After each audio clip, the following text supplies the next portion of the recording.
Error cured.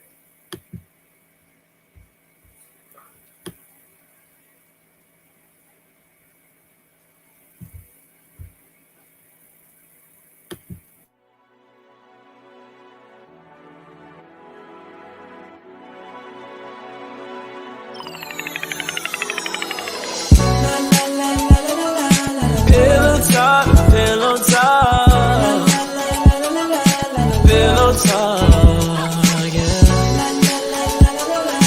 Pillow talk, pillow talk, pillow talk, pillow talk.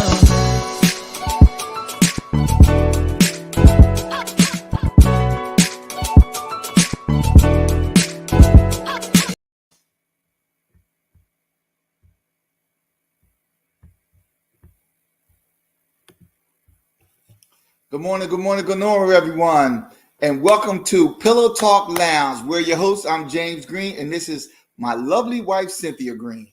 Good morning, everyone. Welcome to the show this morning. Oh my God, we got some hot topics for you guys. And I meant to go back in the feed and post exactly what we were talking about, but I will add it afterwards. But we're going to talk about several things this morning. You know, this is Mental Health Awareness Month. So we're going to talk about a little bit about that within the relationship, within the marriage. And then you guys know that the Johnny Depp divorce thing went on and on and on, and the domestic abuse part that was mentioned in it. So we'll talk a little bit about that. But this whole month of May, our theme is marriage, love, and entrepreneurship, or love, marriage, and business. So we're talking about, you know, when you're so busy in your marriage and you're busy in your business or your career. And then how you can, and I don't like the word balance, but how you can healthily mix the three things together and make sure your love stays strong. Right, because a lot of times when you talk about mental health, and Cynthia and I were talking about mental health the other day and how it affects marriage and relationships. You know, when it comes to business, a lot of times when you focus solely on the business part, that could be mental stress, or it could take a mental toll on your spouse or on the one you love, because now you're spending so much time focusing on a business, maybe trying to get your business off the ground, you know, try to get it thriving, that you're neglecting your partner. And that could cause mental health for your partner. You know, and a lot of times when you think of mental health, you know, people lash out. It seems like when they're going through something mentally, a lot of times they may lash out. And the lashing out is usually lashing out at the one you love. You know, and that is a hard topic. And that's something we had talked about, you know, couples when they're mentally stressed or, you know, it's mental health issues, they lash out, and it's usually at the one they love. You know, and when you think about it with business aspect, you know, that's when, you know, we don't like to say balance, but you have to be able to manage both.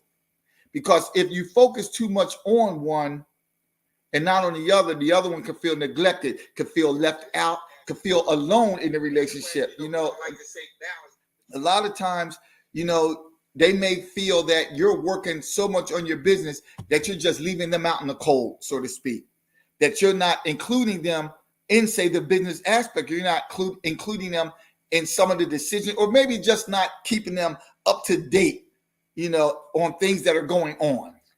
All right, so y'all know my husband just like to jump right into the topic. I like to do a little warm up, right? So I want to know how you guys doing this morning. Did you eat breakfast already? Like, did you eat a real breakfast, or did you have a bowl of cereal? Like, let us know. What did you do?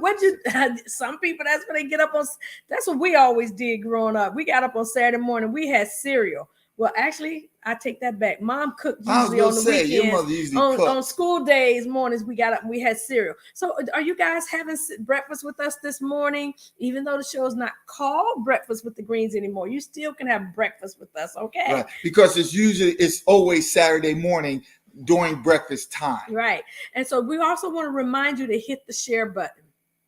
You know, we always tell you guys, you never know what direction we may go in with the topics that we're talking about, but we always know that there's something that we're discussing that some couple needs to hear. Right. And we talk to couples all the time to talk about how something that we talked about on Breakfast with the Greenes really helped to give them some clarity in something, or open up their mind about something, or just really help them. Right. So hit the share and button. it's funny that when we talk about now Pillow Talk Lounge, a lot of times these topics, or if we're laying in the bed, laying on the pillows, laying in bed, and a subject comes up and we start talking about it, like the Johnny Depp issue, like maybe mental health issue, and maybe, well, what may lead to that? And see, I could say I honestly don't know what could lead to mental health, you know, but I do know that some people feel mentally drained when certain situations happen. And when it comes to your marriage or your relationship and business, you know, one of the parties may feel mentally drained. And I believe,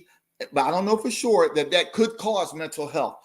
Right. So, you know, we're like we said, we're not experts in that area, but what we do want to just recommend to you is to pay attention to your spouse. You know, if they're under stress and under pressure, whether it be from their job or whether it be from the business that they're running, whether it be from the business that you're running, whether it's just overwhelmed because of all that's going on and all that's on their plate, you know what? Find a way to support them. Talk to them about it. Ask them how they're really feeling. Ask them if there's anything that you can do to help, to support, to get some of that pressure off their shoulders. And that's good, babe, because I was going to say the same thing. When she said pay attention, I was going to say you need to talk about it. And she said that because usually if you're with that person, you know when something's changed. You may know when something's just not right, when something feels out of place. That's when you have to ask, baby, is everything okay? Is there anything I can do? Is anything going on? And ladies, y'all know how we'll play it off like, I'm fine, nothing's wrong. Yes, your spouse asks you how you doing. What's wrong? Nothing. Right. Because when you know there really wrong, is, right? So open up, you guys, and talk to one another. Because I was going to say, don't keep it in, because when you keep it in, it could build up and make matters worse. Yes. So it's always good. And see, and that's the thing we like to talk about when it comes to marriage and relationships. You know, that should be your best friend. That should be the person you could talk to about anything.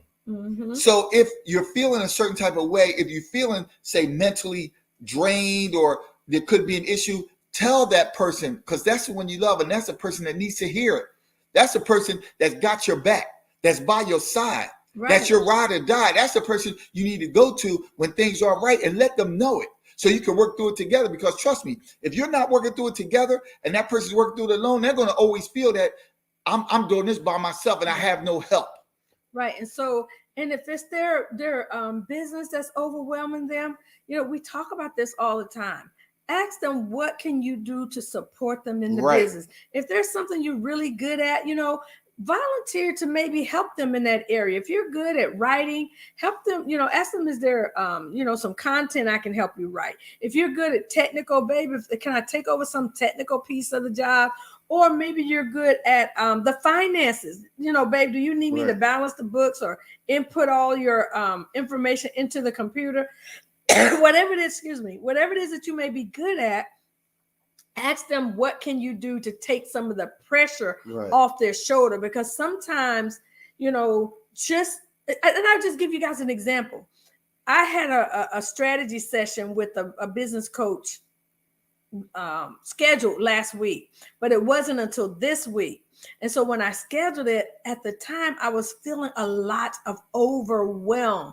Like I had, you know, we're working on a book anthology collaboration with other couples. We have a virtual summit coming up in June. Yes, y'all, the Confident Couple Virtual Summit is June 10th and 11th. Go ahead and get registered. Just go to our website, marriagebuilttolast.com/summit, or just go to marriagebuilttolast.com and you'll see the link on the page to register. But so, and then also we got Couples Fest coming up in September, and I always have to get started on planning that a whole year in advance, and then really get working on it at least 4 to 6 months.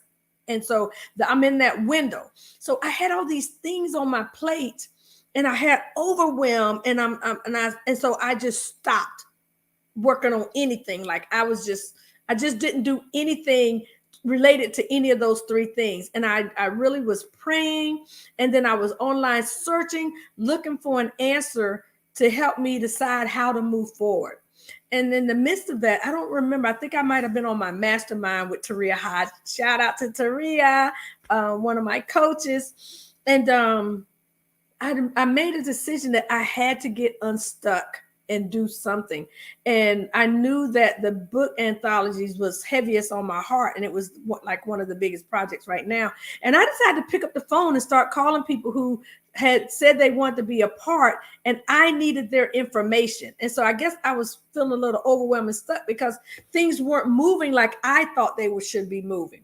And so when the coach called me, we had our call this week, I told her, I said, when I reached out to you, I was in a moment of overwhelm. I was just stuck, couldn't move forward. And we had a conversation about that. And she helped me to, realize why I may have gotten stuck and how I can keep moving forward. And so I say that to you, that if you see your spouse being overwhelmed, sometimes, they just need a conversation with somebody to help them to process, or just look at all the pieces and help them to just pull it apart and look at the little pieces and just come up with a plan, or just talk it out. Right. I just needed to talk it out. Because a lot of times, not a lot of times, but sometimes it's not that they want you to do anything. Right. They just want you to listen. They just want to use you as a sounding board, so to speak, so they can bounce stuff off of you, just so you could just hear how they're feeling. And I do that to him all the time. Right. All the time I do that to him. And it's not like I'm trying to solve her problems. I'm just listening to her. And sometimes I do want him to help me solve the problem. Sometimes I do want feedback. Right. But we're just saying that if you maybe see that situation arising, talk about it, or let them just unload on you. Mm-hmm. And so the other piece we want to talk about is, the whole Johnny Depp, not necessarily even his divorce, but his defamation case and all that stuff they've been going through in the courts. And, we decided to talk about it because it's just, it's about marriage. It's about divorce. It's about what goes on inside the marriage and the relationship. And we like to, I won't say we, somebody likes to watch that show, Cheaters. And so I was telling James that I noticed on Cheaters a lot what Johnny Depp was accusing his wife of. I see the women do it on Cheaters. And I had chalked it up to the fact that they're so angry, they're so hurt. And so they start beating on or hitting on the man. And it's lashing out. And it's lashing out. But sometimes you can tell, though, that that's the woman's MO. And that's what Johnny Depp was trying to say about his wife. He was trying to say that she, likes to throw has thrown wine in his face and threw the remote at his head and slap him. And so, and use a lot of defamatory words against him. And he's like, it comes out of nowhere. He don't know where it's coming from. And so she accused him of grabbing her by the throat and dragging her across the floor. So they're both accusing each other. Nobody knows what goes on in your house but you. Right. Unless you're videotaping it or audio taping it or somebody witnesses it, it's your word against his. Right. But what we're here to say, though, is that there are sometimes women are the aggressor. And men, I'm hoping most men will hold back and not hit her back. Right. And it's never okay for a man or a woman to hit each other. Right, because we know most of the times men are physically stronger than women, but it's the woman that, it can be at times the aggressor, can be at times abusing the man. I know you may think, men abuse women all the time, but there are times when women do abuse the man. Mm-hmm. Because I had a friend that his it was his wife, that she was abusing him. She had pushed him down the steps. She was actually physically abusing him, and he would call the police. And when the police would come, it seemed like they always arrested him, because I guess they never believed that the woman could be the abuser or the aggressor. Right. Mm-hmm. So they would actually take him down to the station, keep him down there overnight, or tell him to leave the house when it's actually her that's being the aggressor. And I know this couple personally, and I do know that when the cops come, she would play that sympathetic role that he was the one abusing her. when it was actually her. And I knew that for a fact that it was actually her. But she would play that role and they would lock him up or make him, walk down the street or leave the home for the night or whatever the case may be, because they always believe that it's him when it's not. So don't take it that the man is always the abuser. There's times, and sometimes it could be quite often, that the woman can be the abuser. Even though the man may be physically and stronger, it is the woman that could be the abuser. Some men do try to hold back and not hit the woman, and don't hit the woman. Because I had some friends back in the day, and the wife used to always pop her husband upside the head or push him and say negative things. And I would see this look on his face like he'd be looking like. Right. And he may take it because he doesn't want to lash out. Right. He would look dejected. He would look like he can't believe she's doing this in front of people. And he wouldn't say nothing. He definitely never hit her back in front of us. And I never heard her complain that he hit her. But, she used to always pop him. Even that whole thing about throwing the drink on, I saw her do that before too. And I never thought of it as her abusing him.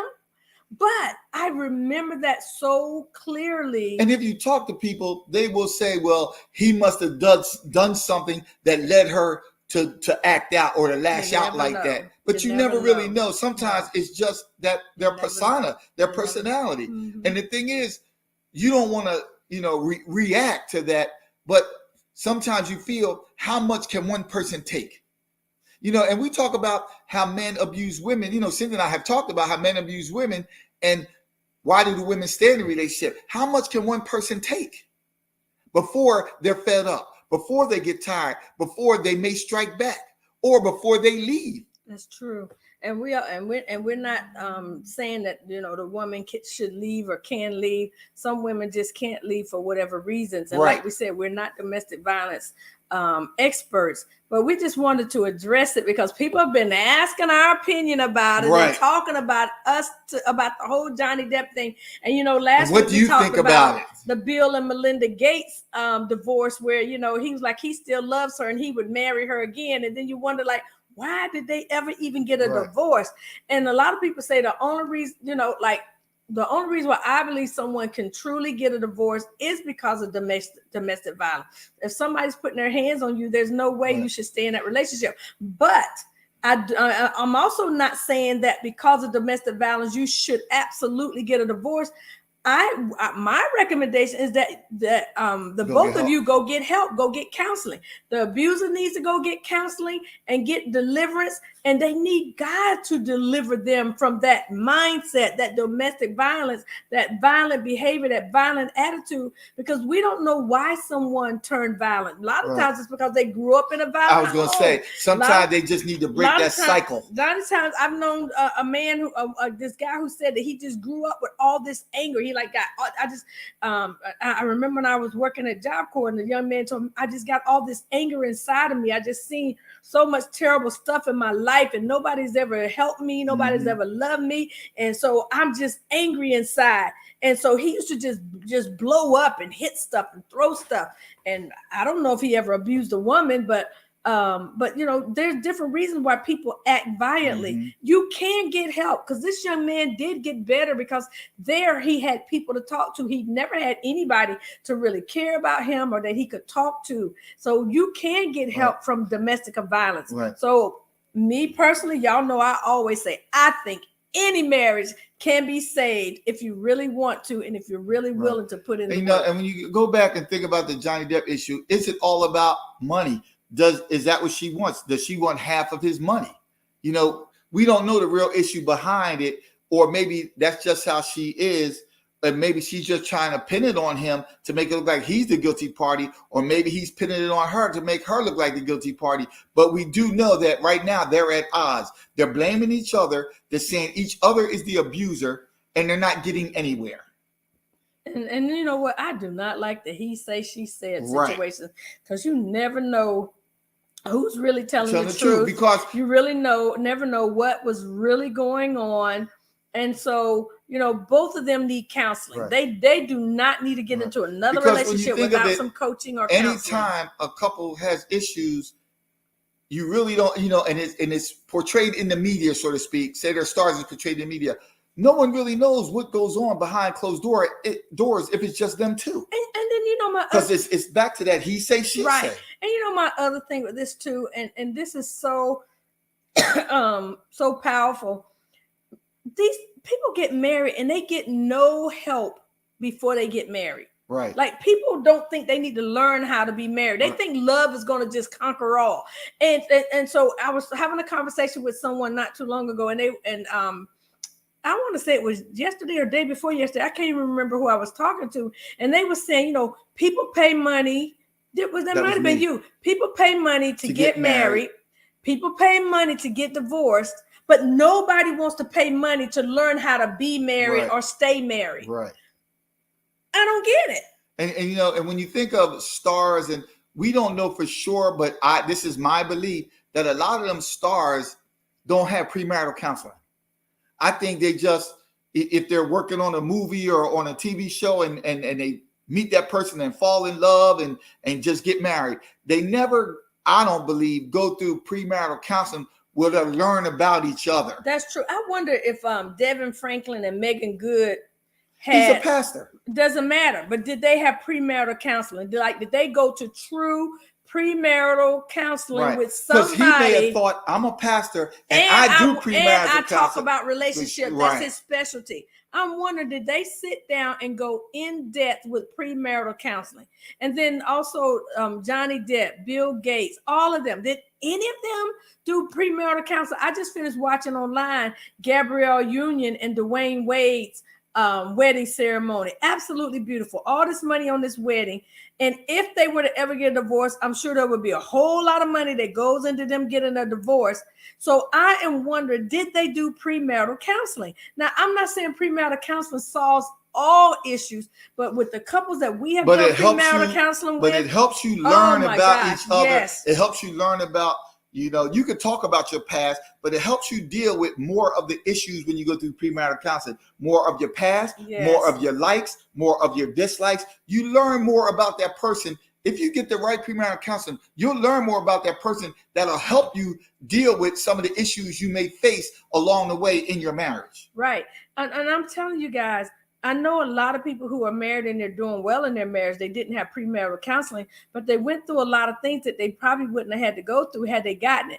Now, we've done premarital counseling with a lot of couples, and we just recently completed with one a couple on Thursday, and we've had in less than a year, in 2 years. Two couples that we counseled, they got married, and then we got another one getting ready to get married, and they all talk about all that they learned in the premarital counseling and all the stuff that they didn't know that marriage entailed. And the one, she actually said that I just thought you fall in love and you get married and you just build a life together and you learn about that person along the way. But going through the premarital counseling, she said she's learned so much that she just didn't know. She said, I had no idea. And you learn about the person you're marrying. Mm-hmm. You know, so sometimes you don't know what they may have been through or what they may have been going through that leads up to the marriage. But when you go through premarital counseling, you actually talk about some of the things. You talk about the history. You talk about what a person is going through or what they've been through or what they may not want to go through.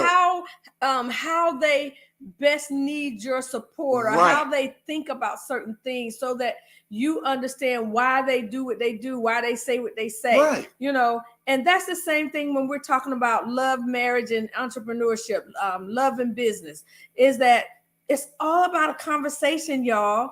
If you can have conversations about things before they happen, okay, so it's like having a pre-warning.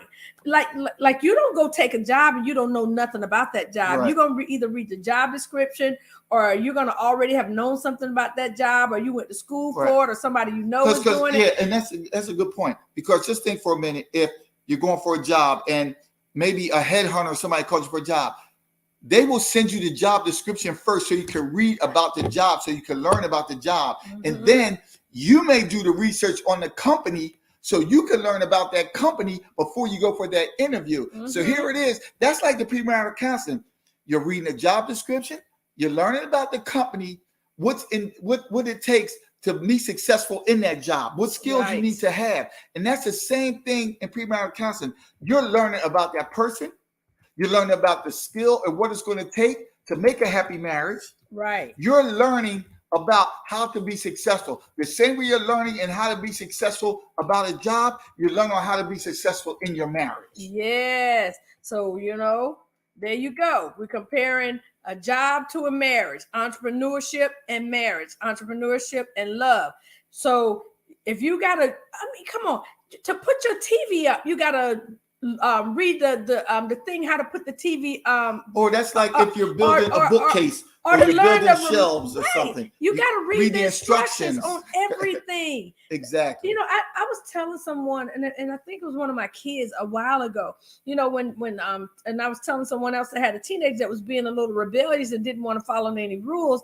And I said, I remember telling my son years ago when he was a young teenager that there is nowhere that you can go in this world and not have some type of rule. Like there's nowhere that you can go and there not be some type of rule, because you can be on a park bench in the park or in the woods. The forest ranger is going to come along and say, oh no, you can't sleep right here. You're going to have to either go over to where the campground is, or you got to have a camper, a car, or something. The park rangers, if you're in a regular community park, you can't lay here on this bench. You know what I'm saying? Like I don't care if you live in an apartment, you can't play your music but so loud, because the neighbors are going to complain. They're going to call the cops. Right. The cops are going to come and tell you to turn it down. There is nowhere you can go in this world without there's some type of rule, some type of guidelines, some type of understanding. Mm-hmm. If you can get this understanding with your mate before you get married, if you can get this understanding with your mate when you're starting a new business, and you guys talk about dividing up your roles and responsibilities. And that's what I was going to say. I was going to say, when you go to start a business, are you including your mate in it? You should, baby. Either one. I'm thinking of starting this business. What do you think? Right there, you're including them in the very beginning. You're seeing what their opinion is on starting the business. Right. Then that's when you talk about it. And that's like premarital counseling. Now, this is the pre-part to starting the business, to merging the business and the relationship. Because when you think about starting a business, first you got to say, okay, I'm thinking of starting this business. So now you got to think of, maybe getting a LLC, maybe getting an EIN number, maybe what you want to call a business, maybe what you want to decide what your business is going to be. Right. But then when you run it by your spouse, your mate, whatever the case may be, now this is the start of the balance. This is like that premarital counseling. You're starting to balance your business and your relationship because you're including them. You're telling them what business you want to start, how you want to go about it, and then you bounce ideas off of each other. Even though it may be your business, but you still include your mate because they're going to be an integral part of it. Because you have to balance, like we're saying, that business and your relationship. So when you include them in the business, that starts the balance right there. Because now what they're good at, they're going to be that part of your business. You're going to include them. You're going to run ideas by them. You're going to have them a part of your business, doing what they may need to do, what they're good at. Mm-hmm. Do y'all balance y'all's ideas? Do y'all bounce your ideas off your mate? Put a 1 in the feed if it's yes, and a 2 if it's no. Do you bounce ideas off your mate? Yes for 1 for yes, 2 for no, and or do you even feel comfortable doing it? Like some people feel like their spouse is just going to degrade them, put them down, or they don't want to hear it. And but you'd be surprised. Sometimes your spouse really do want to hear you share. But this is when we talk about your spouse should be your biggest supporter, should be your biggest cheerleader. Yep. No matter if the idea is not good to them, there's no way you should shoot it down. You should say, babe, if that's what you want to do, I'm behind you 100%. There you go. I support you. What do you need me to do? How do you need me to help you? Because that's the only way you can be successful in business and your relationship when you merge the two together. How can you be supportive of each other? How can you incorporate the two of you in the business together? Right. Even though it may be your business, you still want them to be a part of it. That's right. All right, you guys. So today we just want to touch a little bit on mental illness, mental health. Your mental health is just important. And if you're feeling overwhelmed, you're feeling stressed, you're feeling anxiety, or you're just Go see a feeling mental health down, specialist. depressed, see a mental health specialist. Right. Or you may just need to have a conversation with your boo so that you can let them know what's going on with you, and maybe they can help take some of that pressure off your shoulders, you know, and You put it on mine. I'm taking the pressure off of hers and I'm putting it on mine. well, I don't want you to have the pressure either, babe. So let's just throw it out the window, okay? But so, you know, have a discussion with your spouse, and then also in your business, let your spouse know what's going on in your business. Let them know if it's a little overwhelmed right now. Let them know if you need some support. Let them know if you need to bounce ideas off of them, you know, and just support one another. Be there for one another. We do want to make sure we mention again, we are having our Confident Couple Virtual Summit. Y'all, this is our 5th annual Confident Couples Virtual Summit. And so it's June 10th and 11th. It will be online. It's virtual. Make sure you go ahead and register on our website, marriagebuilttolast.com/summit, or just go to marriagebuilttolast.com and register for the conference. It's virtual. It's online. We're going to have 2 days of a lot of great information by relationship thought leaders, people who are experts in this field, talking about different topics. And then we're also going to have the soft launch for our book anthology. And so we're going to have our authors come on, and we're going to have a little panel to talk about the importance of this book and just why we wrote this book for couples by couples. That is the key. And you're going to learn so much from these couples on how it can help you in your relationship. Excuse me. Thank you guys for joining us this morning. We really appreciate that. Talk to your spouse. Get the help. Let them help you with whatever you're going through if they can, or go out and get some help from a professional. And That's right. Remember, if you build it, it will last. Have a great day, and you we will guys. see you next time. Yes, we will.